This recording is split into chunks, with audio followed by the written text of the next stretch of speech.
There's a part of what I do that's being an intentional provocateur, putting work out that people might not expect to see in a particular space, especially at that size. This piece speaks to a land dispute on the Navajo Nation. And in this area, the Peabody Coal Company and the Hopi tribe were forcibly removing Navajo people from this area. This photograph was taken in 1983. The guy who took it, he's a dear friend of mine. I just really wanted to do this for him, but also get this message out because it unfortunately remains necessary. I have a 1-year-old, so that's what caught my eye, really. Yeah, good. Throwing the little baby up. Yeah. That's beautiful. Oh, that's the beauty of this photograph. It's multi-layered, it's complex, a lot like life. My name is Chip Thomas. My street art name Jet Sonorama. And I live on the Navajo or Dene Nation, about 35 miles south of the border with Utah, in incredibly beautiful canyon country. For a long time, it was a mystery. Who's this guy putting all this stuff up? The last of a dying breed, with dreams of being free. Hooked up to He puts his artwork on abandoned homes, abandoned buildings. He brings life back to it. Twyla. The Dene should be the materially wealthiest group of people living in the United States. Fighting to live, living to die, till I'm with my people up in the sky. But with an unemployment rate over 50%, they are amongst the poorest materially.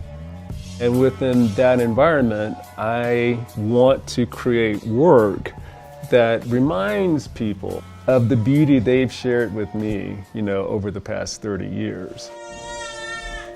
Hey, Cherise. Hi. My day job, I work as a physician in a primary care clinic. Amelia, you're being so good. She looks great. The way I started working here and living here is the National Health Service Corps program to encourage people going into healthcare fields to work in a health shortage area. I finished my 4-year obligation in 1991 and just fell in love with the work, the people, the land, exploring the local Four Corners region. I would talk with people and ask if they were comfortable with me bringing my camera and taking photos. Started having some shows in galleries, but I wanted to go bigger, create work where the people in the work got to see themselves represented. His murals reflect back our everyday life. And to know that he gets it, he understands it. Thank you for stopping by. A lot of the work that appears off of the reservation is an opportunity to challenge people to see and think a little bit differently about an issue.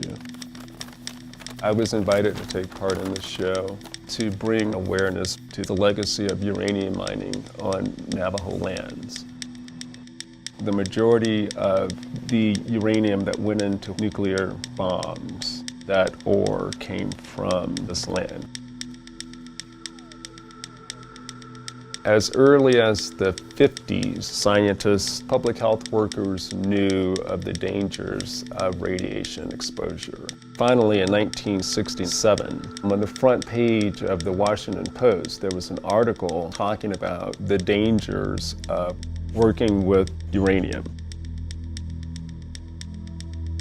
But even still, very little was being done on the reservation to tell workers about these dangers and to protect them. We're continuing to endure the toxic legacy of nuclear colonialism here, and we aren't just victims, we are resisting. And I realized one thing I could bring to this show that was different was my work in the clinic with uranium miners. Thanks you guys for coming in. How are you doing today? Those patients come visit with me every 6 months to get examined, to be recertified for those benefits.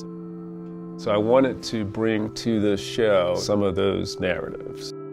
Then Cindy, with whom I've worked for 16 years, she reminded me that her father was a uranium miner.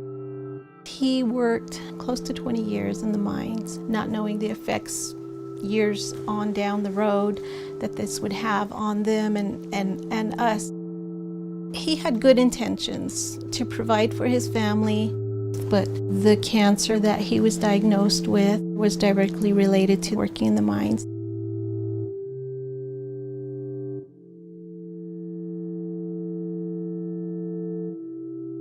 To hear Cindy talk about her dad, it just really touched me, you know. That history and the personal impact it had on this family of someone I know closely. So, yeah, that was the imagery I started working with.